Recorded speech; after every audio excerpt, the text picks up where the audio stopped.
Hey, I'm Uncle Trash Can. I'm in Orlando, Florida. This is my 87 Quigley 4x4 Chevy G30. Pretty much I did everything myself except for the four-wheel drive conversion. Did the satin paint with all the striping. I did all the murals myself. The side steps I used are Jeep four-door side steps. I flipped them backwards and just made new brackets. I made the zoomy pipes for it. It's got these awesome wheels, which I scored in Tennessee while I was on a trip. Yeah, what size are those? Those are 37-inch military Kevlar tires. And then I casted custom heavy van emblems out of orange flake so they kind of match the paint. The topper I made out of a ice cream truck topper for the front half, and then I sectioned a F-250 truck cab topper on the back of it and then fiberglassed it together. I made the light bar out of a bathroom grab handle. Let me get the lights up here first. Okay.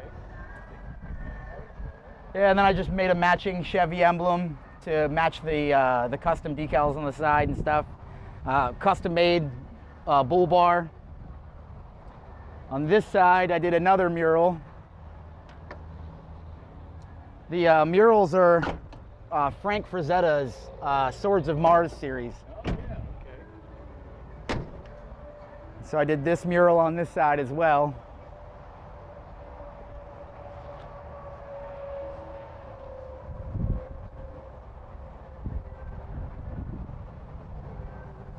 Now, how tall is she? Somewhere around, I think, 11.5 feet tall. It's just, I think, about 6'1" on the inside when you're standing. Mm-hmm. This is the port, the charging port for the separate circuits that I have inside. Spare tire, and then I got this cool stainless spade just for show, in case I gotta dig myself out. The diamond bubbles in the back, and the extra fuel can for a generator so that you can hook the generator up to the inside power. Yeah, it's got a Reese hitch on it. I have yet to use it yet. It's still kind of a working project. Today's the first big show it's really been to. Nice. Well, you got it, so if you need it, you know, there it is. Oh, I'll use it, I'm sure. Yeah. I was lucky to score some new old stock tail lights too, which was pretty sweet.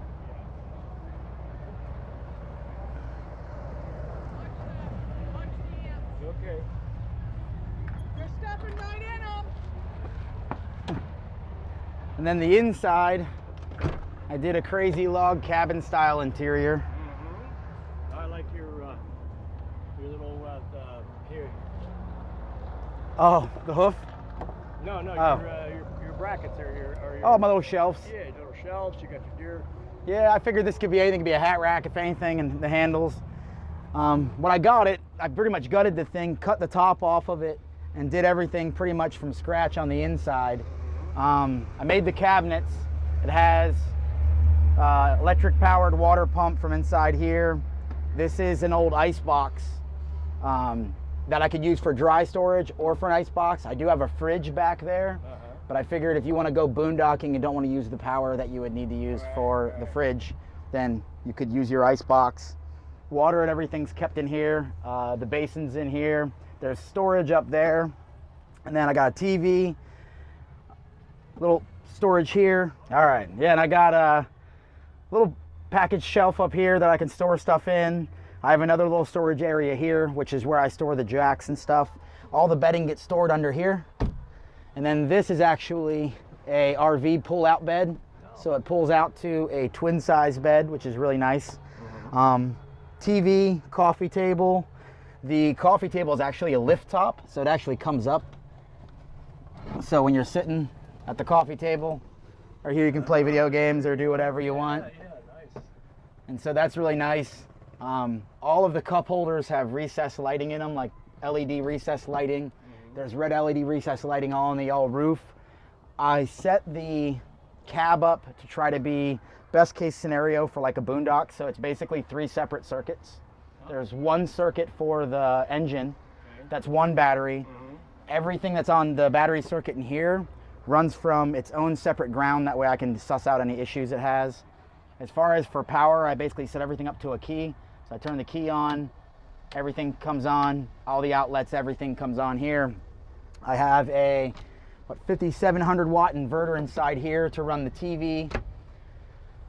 Fireplace right there, which actually works, like a little electric fireplace heater, which works, and a mini fridge. There you go. So talk a little bit about it. Yeah, so I basically found the fireplace in a pawn shop in an old beat up entertainment center, and then I pulled it out. It's actually an electric heater plus fireplace because it just kind of has two functions, with the ambiance of the cool log cabin feature, and then it also is a heater. You can run it off of, like right now it's actually being run off the inverter, but the inverter runs with a constant charger when you plug it in on the outside. So there is an AC circuit that's a separate AC circuit which will run the heater and the fridge. So the high voltage stuff will run off of that. But when you're boondocking, you can run the TV and everything, and at least the lighting and what have you, off of the inverter. Nice. So, and then everything's, like I said, set up to a key, so that way when you get out, you can just turn the key, everything turns off. Everything shuts off. Yep, and then I have solar panels that go in the windows here, and I haven't quite hidden the wires and done that yet, but there are solar panels that go in both sides that will charge the battery system here. Oh, cool. And so everything is kind of set up where you have an AC constant power, like a shore power circuit. Then you have a low voltage non-shore power circuit. I didn't bring it with me, but I have a mini zero breeze air conditioner that's plumbed up in the top there, so it slides in there. So you do have an air conditioner, and it only draws 15 amps too, so you can actually run it on your boondock setup if you want to, which is quite nice for Florida. So yeah, I set the vent up in the roof, and you can see the red lighting and what have you that's in the recessed lighting, but it's got a fan vent. The fan has two switches. You can switch it there, or you can switch it here. It doesn't really matter. Yeah. But that way it'll keep all the hot air as it rises up out of it, which is quite nice when you're sleeping in here. That way you don't have like all that hot air just sitting on you, where normally in a van that becomes an issue. I see you got a couple of lights up there. Yeah, I got a bunch of recessed lighting and stuff up here. And then some more back here as well that all set up. Oh yeah. And then these lights are all run with these lights, like the galley lights that are on the back behind you. You can't quite see them along the back side. And they just kind of make nice nighttime lighting, don't require a lot of power, which is nice. Yeah. And again, I kind of like the fact that I got the keyed switch so I can just turn it off. And then the front, I did the whole front with, I made this overhead console out of a truck visor that I flipped upside down and backwards. Then I recessed these lights in here, and that's, you know, the switch for the lights. But the monitors, and I haven't quite installed the cameras yet because it's not done, but they're blind spot monitors. So it's sitting up here. You're actually looking at the cab up here, but I'll have two blind spot mirrors. That way you can look out the big of it, because it's an extended wheelbase and it's almost 12 feet tall. So it's really hard to see out the back with no back windows. Yeah.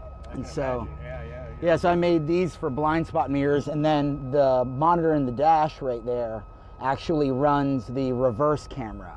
So that will be at the license plate, which is like a trailer monitoring, and is also a reverse camera. So you can see pretty wide. I mean, you can see pretty wide berth around the van at all times when the cameras are on. I kind of tested everything. And then I just, instead of having the old setup for the voltage, I did this setup so that when I'm Oh, that's cool. Yeah. What your voltage is. That way I never have to worry too much about what kind of power and wattage I'm using at any given time. I got the CB. Cool thing about the monitors is I hooked them to the switch in the lights. So you flip the light switches when they turn off and on. So it's two separate switches in the lights. That way it's nice and clean install, and you don't have a bunch of random stuff all over the place.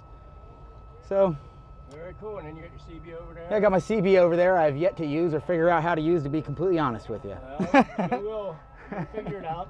And I see you got the custom octagonal steering wheel in there. Yep. Yeah, that's an original one from the 70s I picked up. Yep. And a broken door, where I broke my door the other day. The door handle. We don't have to show that. Nice. Hey, that's vanning, you know. Very cool. Things break, you gotta fix it. Exactly, yeah. And you did your doors?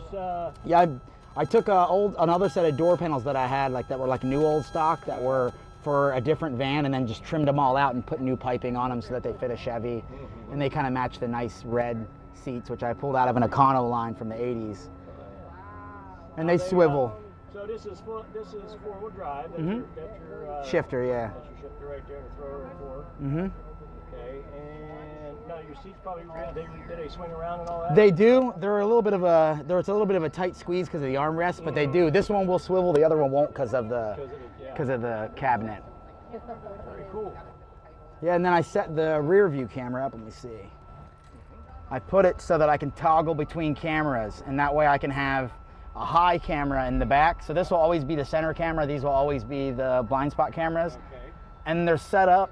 These are set up so that you could be in here when you're sleeping, and if you wanted to monitor the outside, if you heard something, you could turn these on and monitor the outside. Okay. This one's set up to the ignition like a regular stereo because it does function as your regular stereo, but it has a setup to where the rear view camera turns on, and I'll be able to toggle between rear view cameras, which will make it nice because I'm going to have one that's high and then one that's more low. That'll be the trailer monitoring camera. Okay. Yeah, you got to have that, especially with something this big. Yeah, Oh, it's pretty big. Yeah, definitely. And you got a lot of storage space up there. Yeah, that's so the lot of storage. That's great. the micro AC will go on the right hand side, and then this will all be storage that's up here. And then the package tray works out really good because you've got enough storage out there. And then I put the speakers up in the package tray so that you can pull them down and put them outside. If you want to listen to music, you can actually pull them straight down and drop them outside. Cool. Love it, man. Thanks. Love it. Yeah, little mason jar is a light as well. It actually has a 3-watt bulb in it. That's a DC bulb, like an Edison style. So it's on the wall right there. And then it'll run with when the headlights are on. That way it's kind of like a low watt coach bulb in the back that keeps just enough light in the back while I'm driving to not be distracting, but give me a little bit of light back there.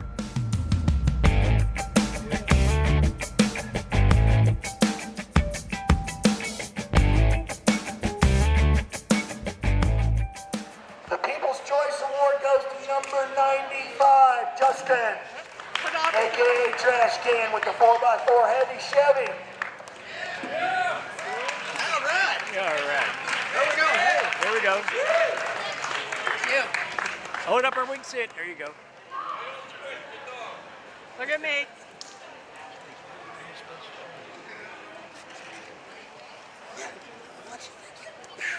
Bring my title or I'm stealing that trophy.